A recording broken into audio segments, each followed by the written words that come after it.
नमस्कार, स्वागत है आपका ओंकार न्यूज पर। मैं आपके साथ रवि राजपूत। वही गृह मंत्री अमित शाह आज से 3 दिन के दौरे पर मणिपुर जा रहे हैं। यहाँ वे 1 जून तक रुकेंगे और कुकी मैतेई समुदाय के संगठनों से मिलेंगे। केंद्रीय गृह राज्य मंत्री नित्यानंद राय गुरुवार से और सेना प्रमुख जनरल मनोज पांडे शनिवार से संकटग्रस्त मणिपुर का दौरा कर रहे हैं।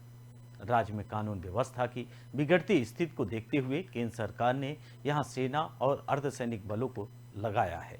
इसके अलावा राज्य में 31 मई तक इंटरनेट पर बैन लगा दिया गया है। कई जिलों में तो कर्फ्यू अभी भी जारी है।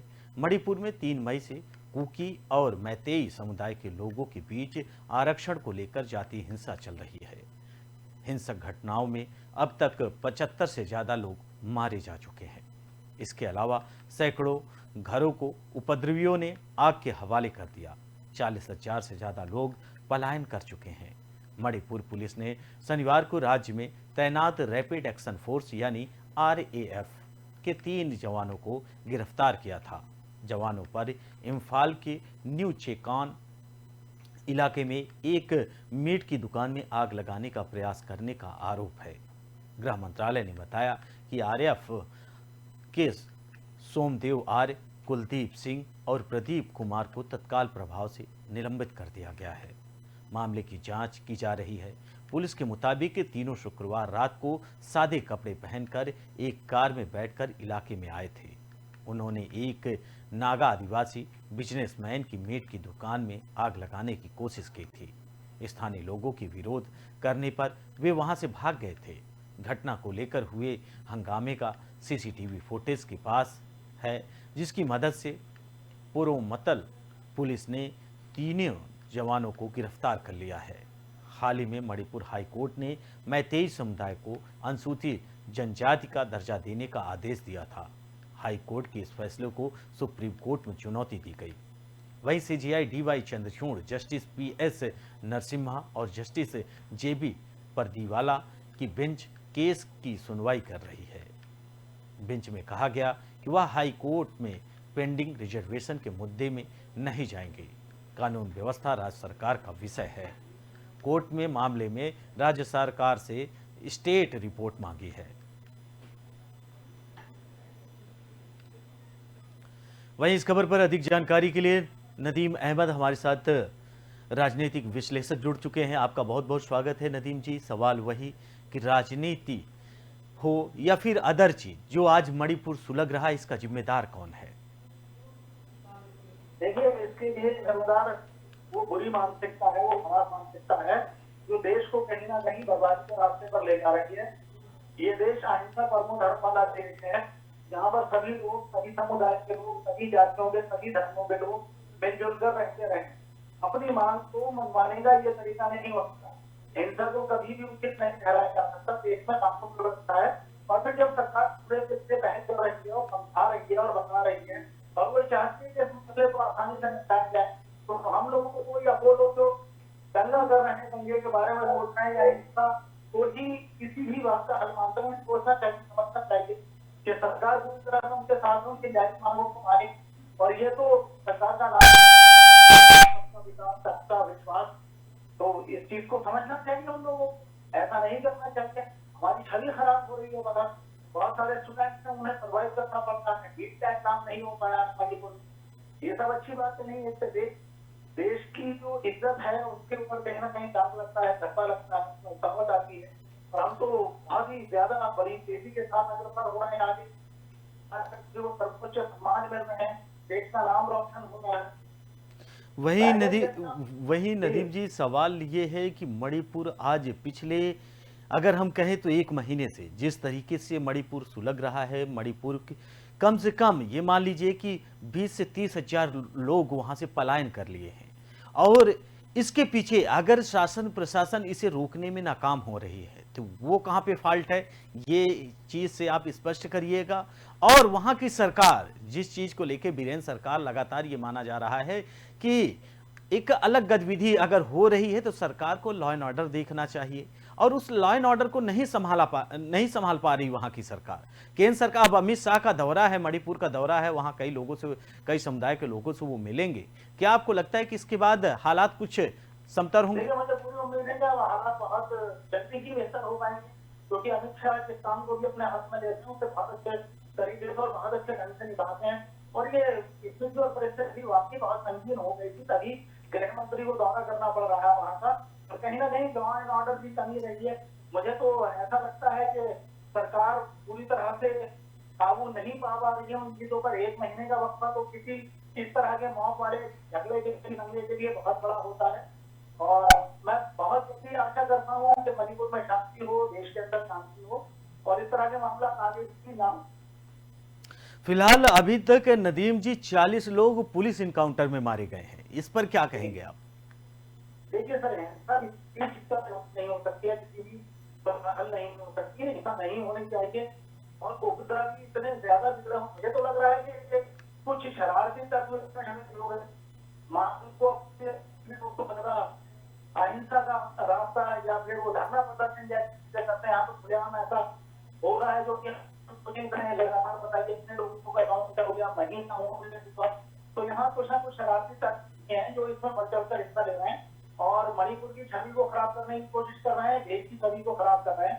मैं उनसे भी अपील करूंगा कि उन्हें ऐसा नहीं करना चाहिए, वो ऐसा ना करें। देश सकता है और सब अच्छे से, सरकार जब उनकी बात को मानने के तैयार है, उनके वक्तव्य सरकार की तरफ से भी कई बार स्टेटमेंट। बिल्कुल नदीम जी, अब फिलहाल ये एक उम्मीद है कि अमित शाह का दौरा है और मणिपुर की जो हिंसा है वो पूरी तरीके से खत्म हो, एक यातायात पूरी तरीके से सुचारू रूप से पहले जैसा हो सके। आप हमारे साथ जुड़े नदीम जी, बहुत बहुत शुक्रिया।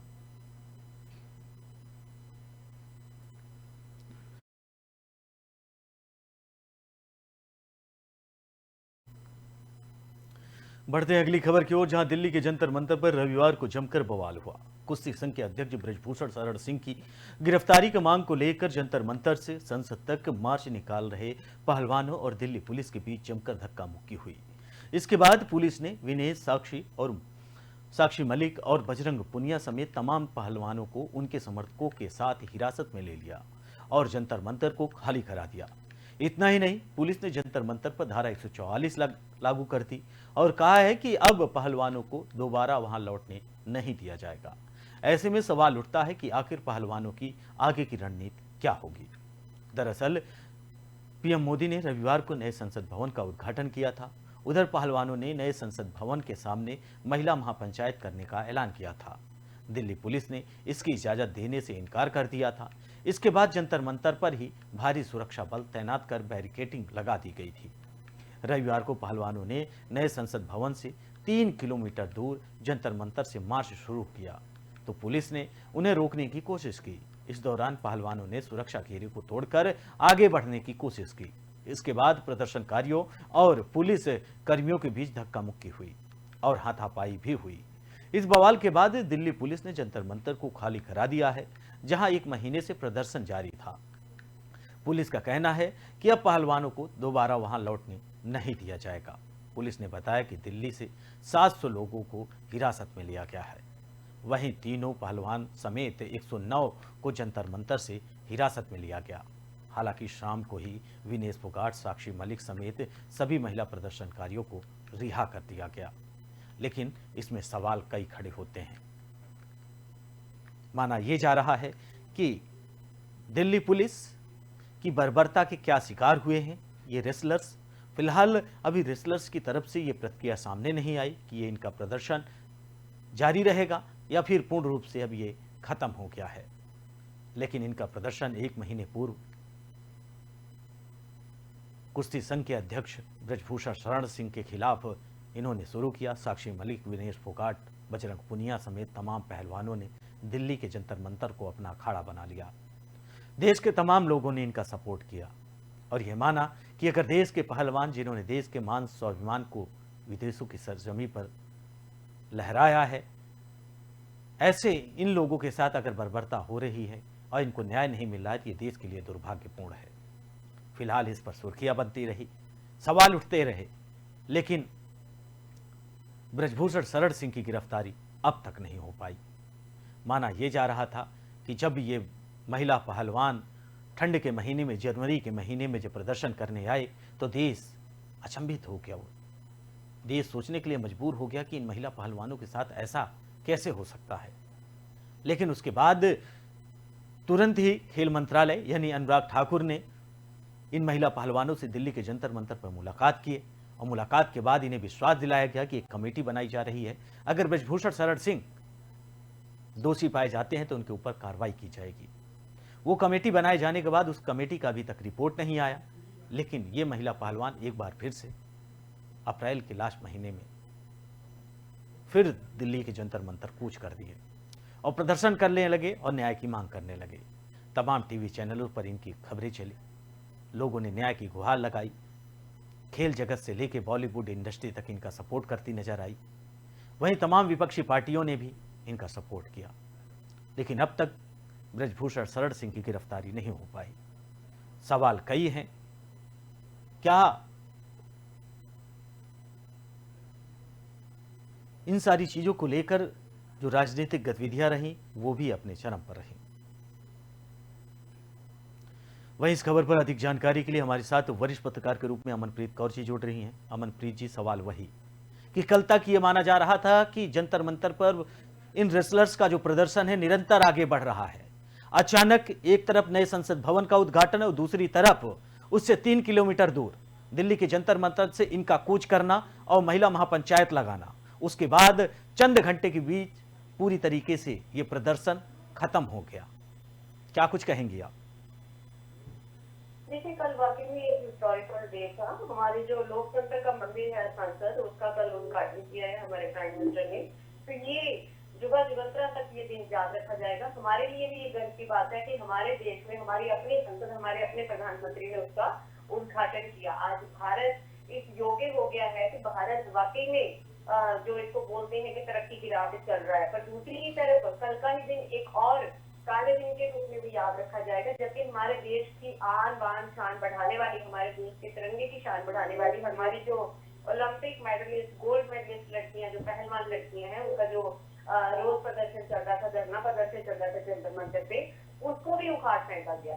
तो ये जो वो लड़कियां जिनकी छाती पे कभी मेडल सुशोभित होते थे, उनके ऊपर कल डंडे बरसाए गए हमारी दिल्ली पुलिस की तरफ से, और उसके साथ ही उनकी पीठ के ऊपर अपने पैरों के द्वारा उनके ऊपर हमला किया गया। तो ये बहुत ही शर्मनाक बात, ना सिर्फ हमारे लोकतंत्र के लिए, ना सिर्फ हमारे भारत देश। वही अमनप्रीत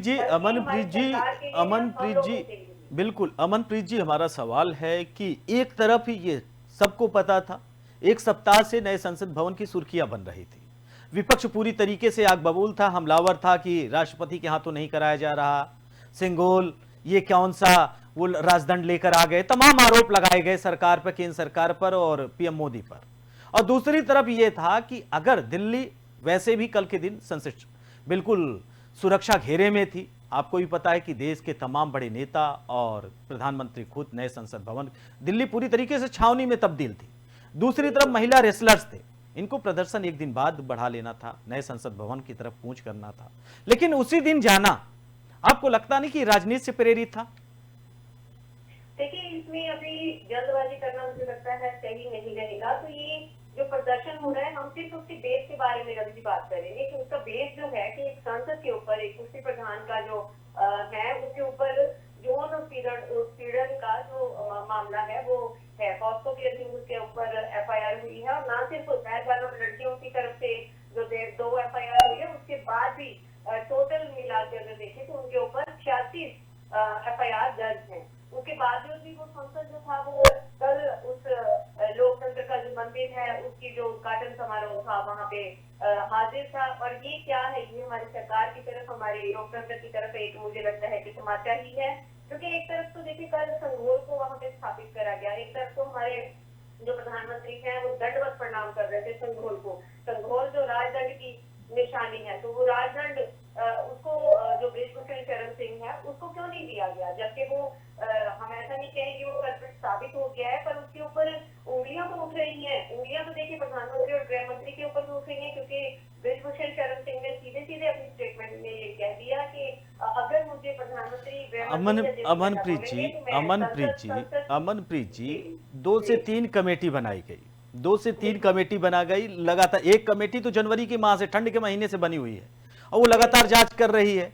और उसके अलावा अब जब इन्होंने प्रदर्शन किया उसके बाद भी 2 से 3 कमेटी बनाई गई, ओलंपिक संघ की तरफ से बनाई गई, खेल मंत्रालय की तरफ से बनाई गई, और उसके बाद पॉक्सो एक्ट के तहत इनके ऊपर एफआईआर दर्ज किया गया तमाम, और सभी जांचें चल रही हैं।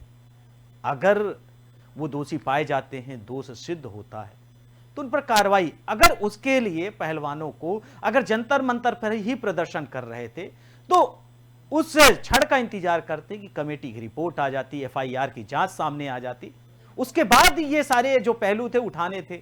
लेकिन उसके बीच में जांच प्रक्रिया जारी है और लगातार नए संसद भवन तरफ कूच करना, आपको लगता है कि ये जायज था?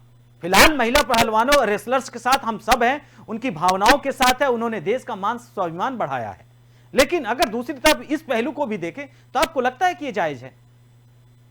देखिए, हो सकता है कि उनका जो विरोध प्रदर्शन है उसको हाईजेक करने की कोशिश करी जाए। आपने देखा होगा कि रवि, जो भी पॉलिटिकल पार्टीज होती हैं, जब भी ऐसा कोई धरना प्रदर्शन होता है, जब भी बहुत लोगों की गैदरिंग होती है और सोशल मीडिया और लोग उनके साथ होते हैं, तो कोई ना कोई पॉलिटिकल पार्टी अपनी राजनीतिक रोटियां फेंकने की बात करता है। हम इसको भी ऐसा नहीं बोलेंगे कि यहाँ पे ऐसा कुछ हुआ नहीं है या फिर ऐसा हो नहीं सकता। दोनों चीजों की संभवता है, क्योंकि देखिए हरियाणा में आने वाले दिनों में इलेक्शन है और वहाँ पे अगर हम बात करें तो पेंशन होता की, तो उससे ये उंगली उठाई जा रही है कि जो कुश्ती प्रधान के उसके ऊपर जो ब्लेम लग रहे हैं उसके पीछे उनका हाथ है, क्योंकि वो कुश्ती संघ के प्रधान बनना चाहते हैं। तो हम इन चीजों की तरफ नहीं जाएंगे, हम सिर्फ ये सोचेंगे कि जो हमारी लड़कियां हैं उन्होंने जो विरोध प्रदर्शन करा है वो इसलिए करा है कि वो राष्ट्रीय संघ, जो कुश्ती संघ के प्रधान है, उनके ऊपर दोष लगा रही हूँ। बिल्कुल बिल्कुल बिल्कुल बिल्कुल अमनप्रीत जी, कंट्रोल का जो भी लॉ एंड ऑर्डर का जो भी दायित्व बनता है वो ये है कि उसकी जो भी दोष है उनको, उनके ऊपर कार्रवाई करनी चाहिए, जाके उनके ऊपर जो भी प्रूफ है उनको लेके जो भी कार्रवाई हो उसमें, चाहे वो दोषी निकले। बिल्कुल बिल्कुल, सवाल यही है कि जांच प्रक्रिया चल रही है और दूसरी तरफ महिला रेसलर्स के द्वारा अचानक महापंचायत कहना, महिला महापंचायत करना। फिलहाल अमनप्रीत जी, आप हमारे साथ जुड़ी और चर्चा की, आपका बहुत बहुत शुक्रिया। Thank you. बढ़ते हैं अगली खबर की ओर, जहां राजस्थान के पूर्व उप मुख्यमंत्री सचिन पायलट ने रविवार को प्रेस कॉन्फ्रेंस कर अपनी ही सरकार के खिलाफ सवाल खड़े करते हुए 1 दिन के अनशन का ऐलान किया। प्रेस कॉन्फ्रेंस में सचिन पायलट ने कहा कि दिसंबर 2013 में हम चुनाव हार गए थे, तब मुझे सोनिया गांधी ने पार्टी की जिम्मेदारी दी।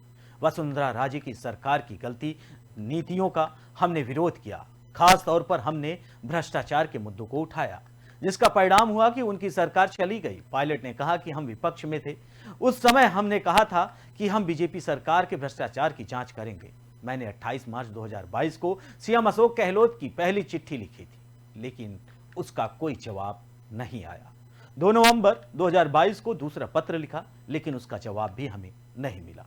उन्होंने कहा कि अगर वसुंधरा सरकार के भ्रष्टाचार की जांच नहीं हुई तो हमारे कई विरोधी यह भ्रम फैलाएंगे कि हमारी इनसे मिली भगत है।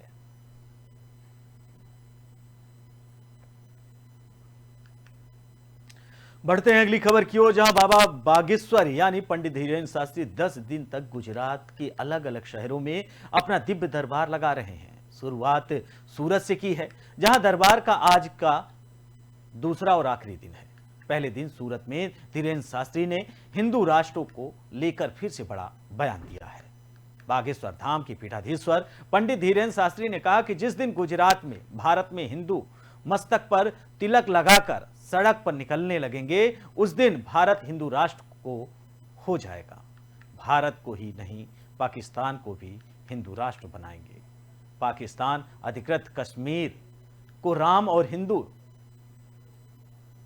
के रूप में पूरी तरीके से उसे हिंदुस्तान बना देंगे।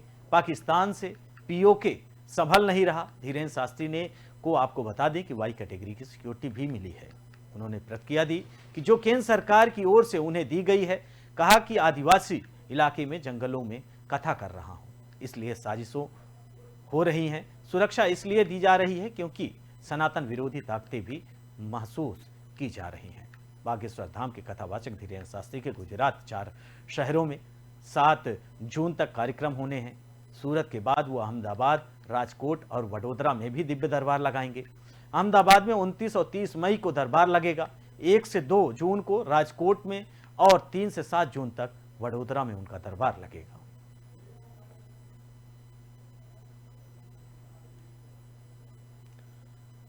फिलहाल इस बुलेटिन में हमारे साथ इतना ही। बाकी देश दुनिया की तमाम बड़ी खबरों से जुड़ने के लिए देखते रहिए ओंकार। नमस्कार।